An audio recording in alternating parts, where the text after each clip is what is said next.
Sa pong maganda at mapagpalang oras sa mga all at shout out sa mga all. Wow! Lalong-lalo na dun sa mga nagko-comment sa ating mga ginagawang upload. Maraming salamat. At sa mga silent viewers natin, shout out. Paisa-isa yatang naglalabasan, nagsisilabasan na ang mga kongresista o congressman na nagpapaliwanag kung bakit daw sila ay pumirma dun sa impeachment ni VP Sara. Kanya-kanyang paliwanag at ang suma total ay iisa lang ang kanilang mga dahilan. Diretsahang sinasabi nila na dahil ito sa kapirahan. Oh my God. At ang lagi nilang ipinantatakip ay para daw ito sa mga kanilang nasasakupan. So pumirma sila dahil daw o para daw sa kanilang mga nasasakupan. Dahil pagka hindi daw sila pumirma ay hindi sila mabibigyan ng pondo. Pwede nating mapaniwalaan yun, pero minsan maaari talagang mangyayari yun na pagka hindi sila pumirma ay hindi sila bibigyan ng pondo, kaya mapipilitan talaga sila. Pero ganun pa man, masasabi rin nating mga alibay-alibay lang yan para uunawain sila ng kanilang mga nasasakupan.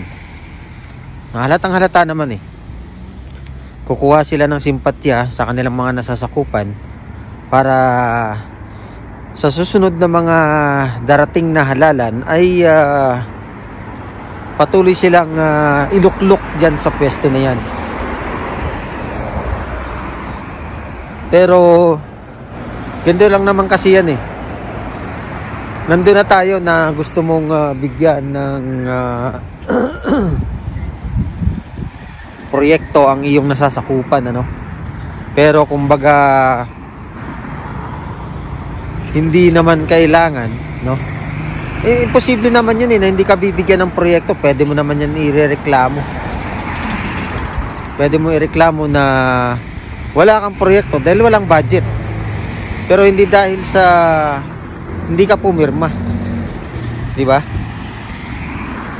So lumalabas na alibay para hindi na magalit sa kanila ang kanilang mga kababayan o kanilang mga nasasakupan.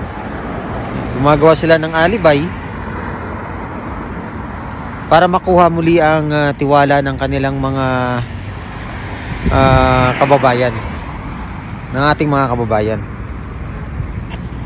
Yan ang lumalabas ngayon, dahil marami na silang nagsasabi na pumirma lang ako kasi hindi ako bibigyan ng pondo. Paano naman kayo? Parang gano'n. So minsan maniniwala ka man o sa hindi, halatang halata na dinadaan na sa pera, Yan ngayon ang mga latest na mga balita na kung saan ay napag-uusapan itong mga paliwanag ng mga pumirma sa impeachment ng ating Vice President. Maraming salamat muli sa inyong panonood sa aking maliit na channel at pagpalain nawang bawat isa. God bless everyone.